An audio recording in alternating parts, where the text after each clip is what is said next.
Hello दोस्तों, मेरे channel पे आपका स्वागत है। आज हम आए हुए हैं खगड़िया जिला के धमारा घाट स्टेशन के समीप मां कात्यायनी के मंदिर। यहाँ की खास बात है, सोमवार और शुक्रवार को बहुत ज़्यादा भीड़ होती है। मैं आपको बताऊंगा यहाँ इतनी भीड़ क्यों होती है। आइए जानते हैं यहाँ की क्या कहानी है। माँ के 51 शक्तिपीठों की एक पौराणिक कथा के अनुसार राजा प्रजापति दक्ष की पुत्री के रूप में माता दुर्गा ने सती के रूप में जन्म लिया था और भगवान शिव से उनका विवाह हुआ था। एक बार मुनियों के एक समूह ने यज्ञ आयोजित किया। यज्ञ में सभी देवताओं को बुलाया गया था। जब राजा दक्ष आए तो सभी लोग खड़े हो गए, लेकिन भगवान शिव खड़े नहीं हुए। भगवान शिव दक्ष के दामाद थे। यह देखकर राजा दक्ष बेहद क्रोधित हुए। अपने इस अपमान का बदला लेने के लिए राजा दक्ष ने भी एक यज्ञ का आयोजन किया।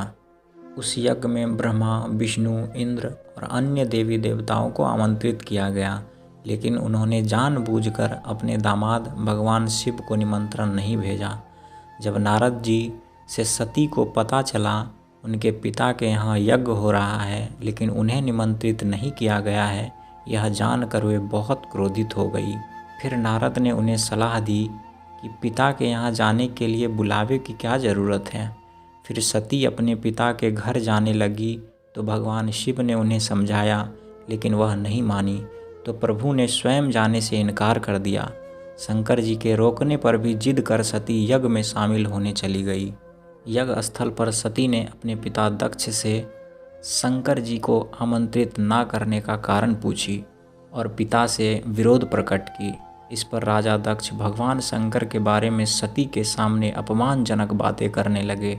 इस अपमान से पीड़ित सती ने यज्ञ कुंड में कूदकर अपनी प्राण आहुति दे दी। भगवान शंकर को जब यह पता चला तो क्रोध से उनका त्रिनेत्र खुल गया। पूरे ब्रह्मांड में प्रलय मच गया। शिवजी के आदेश पर वीरभद्र ने राजा दक्ष का सिर काट दिया और अन्य देवताओं को शिव निंदा सुनने की भी सजा दी। भगवान शिव वहां पहुंचकर सती को यज्ञ कुंड से निकालकर अपने कंधे पर उठा लिया और दुखी होकर भूमंडल पर घूमने तथा तांडव करने लगे, जिससे पृथ्वी पर प्रलय होने की स्थिति आ गई। पृथ्वी समेत तीनों लोकों को व्याकुल देखकर भगवान विष्णु अपने सुदर्शन चक्र से सती के शरीर के खंड खंड कर धरती पर गिराते गए। भगवती सती ने शिव को दर्शन दिए और कहा, जिस जिस स्थान पर उनके अंग अलग होकर गिरे हैं वहाँ महाशक्ति पीठ का उदय होगा।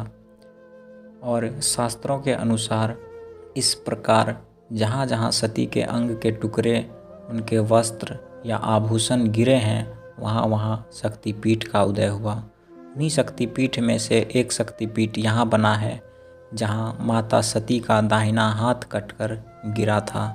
तो जैसा कि मैंने बताया कि कुल 51 शक्तिपीठ का उदय हुआ था, तो उनमें से ही कुछ शक्तिपीठ विदेश में भी स्थापित हैं।